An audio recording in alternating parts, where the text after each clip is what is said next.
ఏ మనుషులు రాబాయి మన వాళ్ళు. నిజంగా ఈ సొసైటీ ఎంత చిల్లర అయిపోయిందంటే ఈ అలేఖ్య చిట్టి పికిల్స్ అని చెప్పి చంపుతురు 3-4 రోజుల నుంచి. ఇలా చేసింది 100% తప్పు.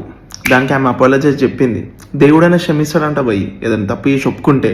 ఒక ఆడపిల్ల ఒక అమ్మని తిట్టిందని చెప్పి ఇంత గలీజ్ చేసుకుంటున్నారు.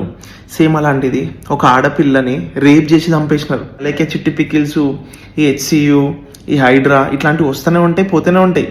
దీనికా మసలా ఇది.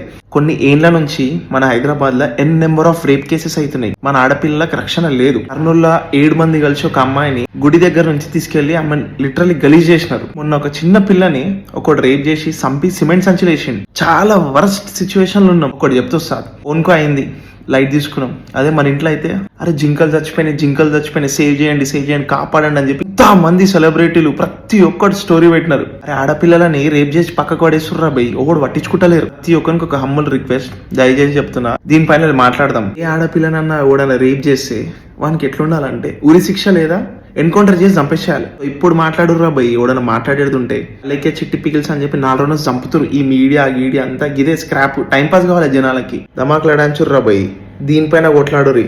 ఇట్లాంటి ఇష్యూ పైన కొట్లాడడం అనుకో లిటరల్లీ గవర్నమెంట్ కి పేరు వస్తుంది.